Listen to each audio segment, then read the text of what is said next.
السلام عليكم اخوان، كي دايرين؟ واش مبروكه. كاين واحد النقطه اليوم بغيت نشير ليها، اللي هو في الديربي بين الرجاء والوداد. يعني كاين واحد النقطه اللي هي نقطه كارثيه، اللي هو التحكيم. رضوان جيد كان كارثه بمعنى الكلمه، يعني محكم بدون مستوى. التحكيم المغربي لا يليق بكرة القدم الوطنيه. يعني اي ديربي بين الرجاء والوداد خاصو ياخذ فيه زعما يجيبوا حكم اجنبي، كما كدير دابا السعوديه دابا كيجيبوا حكم من اسبانيا، كيجيبوا من المانيا، كيجيبوا من انجلترا.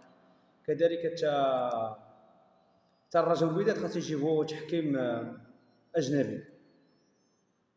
صراحه قسما بالله حتى التحكيم ديال المغرب كارثه. داك الشيء علاش ما كيعيطوش لهم لا المونديال، ما كيعيطوش لهم يحكموا في افريقيا، في كاس افريقيا، في كاس العالم انديه. يعني كتانيلاو، ما كيكونوش كاع الحكام، ما كتكونفوكاش بحكم مغربي، ما كاينش كاع بتاتا. يعني بصراحه ما كاينش هذيك اللجنه الحكام، زعما اللجنه ديال المراقبه.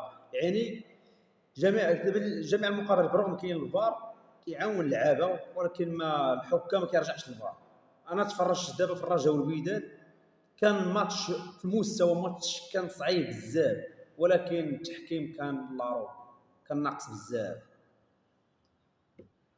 ما فهمتش انا كيفاش هاد الجماهير دابا كيخصها كيقطعوا التيكيت، كيجيو كيتفرجوا. كاين المشاهد عاوتاني، كاين الناس المشاهده على الشاشه في جميع انحاء العالم كيتفرجوا في هاد الديربي اللي هو سابع عالميا.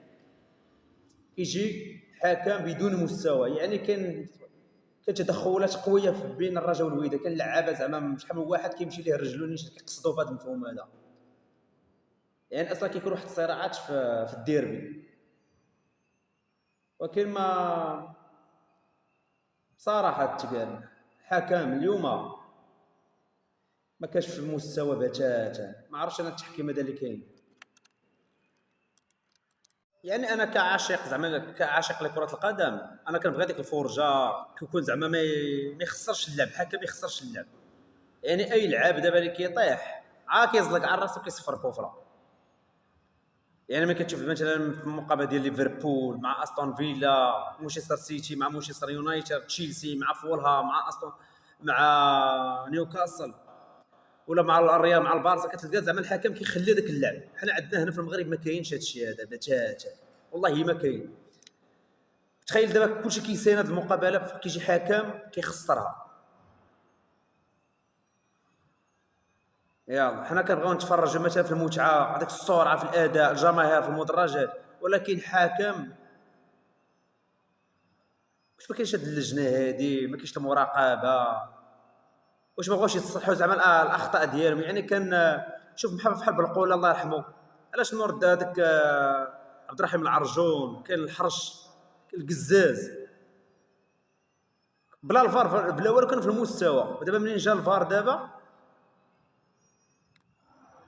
دابا منين جا الفار كلشي اخطاء، حديث ولا حرج، اخطاء على الجهل.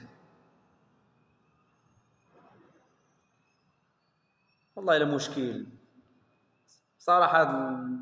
كتمنى هاد الفيديو هذا يوصل للناس المهتمين بالكره الوطنيه، ولجنه الحكام حتى هي ناس المراقبه، باش تاخذ هاد الاجراءات هادو في حق هاد الناس هادو. يعني ما كيحبسوش كاع. بصراحه واخا تفرجت اليوم في الماتش، ما عجبني، ما عجبنيش الماتش. الحكم خسر الماتش، هرب له الماتش، ولا كيخربع، ولا كيشير. ما كانش قريب زعما من اللاعبين، ما كانش كيحمي اللاعبين. يعني كان تدخلات خشنه في حق اللاعبين ديال الرجاء ولا ديال الوداد. يعني ما كانش قريب. واش ما كانش كيتفرج في الماتشات؟ واش بعاني كيديرها؟ واش انا بصراحه انا المقابله كانت زوينه، انا عجباتني. كان الماتش زعما فيه السرعه. انا ما ماشي زعما باغي الرجاء تربح ولا باغي الوداد، انا كنت باغي نتفرج غير في الديربي، ولكن الحكم خسر الماتش.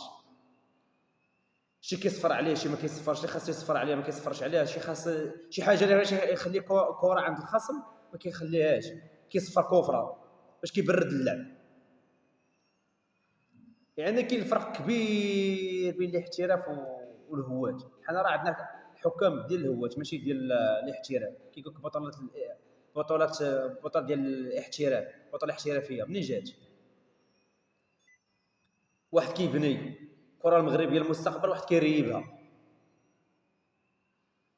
بصراحة انا اليوم تفرجت في المقابلة ديال برشلونة مع ريال مدريد، الحكم كان من الطراز الرافع، كان في المستوى كبير. ملي كتفرج في الحكام ديالنا كتعرف غتوقع شي كارثة. يلا.